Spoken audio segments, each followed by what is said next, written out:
khona ekhaya sibingelela ohlelweni kade arolthi isintu sethu. Uyazi-ke ukuthi endulo kukhona bekwenzeka engasenzeki njengamanje. So sifuna ukuthola kwazi ukuthi isidumbu umuntu ongasekho emhlabeni ubuka ngumuntu ona how many years kahle kahle mukelo khona ekhaya. Ngiyafika mfana. Mkhulu, njengoba ubizwa ngokuthi ungumkhulu, iminyaka yakho seyithini mkhulu ngokukhula nje? Oh, 73. 73 mkhulu. Yeah, ngoMeyi ngithi 74. Ndomzana. Mkhulu, ngokwazi kwakho mhlawumbe endulo nasemuva isidumbu umuntu ongasekho emhlabeni ngasho kanjalo abebuka ngumuntu onangakho eminyaka or umuntu kanjani ovumeleke ukubuka isidumbu mkhulu mhlawumbe ingane encane umuntu omdala ungane na 15 umuntu uyabuka isidumbu umuntu ongakanani mkhulu? Oh hayi, isidumbu nje umuntu osehlukane umoya nomphefumulo kuphela konke sekubizwa ngesidumbu. So umuntu emele asibuke ngumuntu ongakanani, umuntu onjani? Oh, Umntwana ekhaya into kanjalo mkhulu. Ekudala Yeah. ingane ngasibuki isidumbu mntana. Isidumbu sigcinwa ukubuka ngabantu abadala.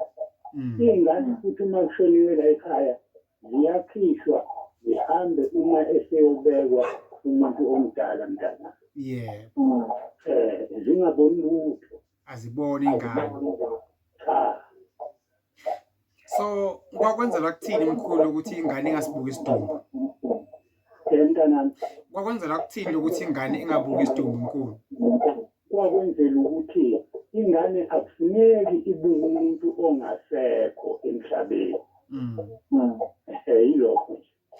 Ngoba ngeke sahamba nje abantu ababathandazi ngafika kwenye indawo ngabona enye ingane eyayifunda isikole ibuka nangalaba bebafundana esikolweni mina bengazi ukuthi ingane ibuka umuntu oshonile ekhaya ubuka ifamily kuphela but nangaphansi kukhona nabangaphandle thola abangane abafuna ukumbona nabafunda naye kuyinto enjani le kuyinto enhle noma Lokho sekungumkhuba nje owenziwa manje mntana. yeah Isidumbu sibukwa ngumndeni kuphela owona osilungisayo. Isidumbu silala nomama, obaba bevuke behambe beyokwenza indlu yakhe, omama abageza owesifazane, yeah obaba abageza owesilisa.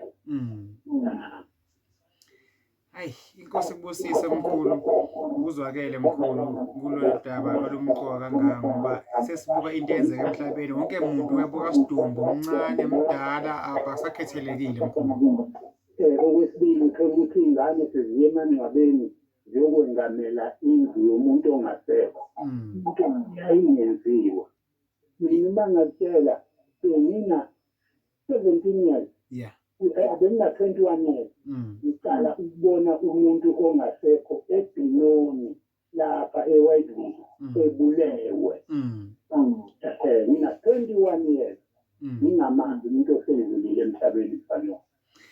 Sesigcina nje mkhulu mhlawumbe ungangihlebela ukuthi lokuthi sicela bomndeni beze bazombona ekuseni ngo3 kwenzela ukuthini kwenzela ukuthi utidzelise ngaye ngoba sayagcina ukumbona noma kuyisiko. Usiko lwesintu mntana ngoba ngeke ngachaza ebhezeni yabona. Yebo mkhulu. Kodwa kuqala kwakungekho ukuthi kushaya igrace kuthiwa uyobuka kwaziwa nje ukuthi umkhulu usehambile. Kube kuphela. Nkosi yami. Abambukayo yilabo abasuke bemlungisa. Nomama behlezi laphaya.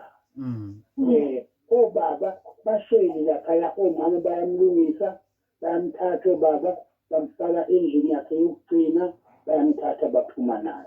Hayi lokho sekwenziwa manje njani. Inkosi kubusisa mkhulu. Amen mfana. Amen mkhulu. Amen.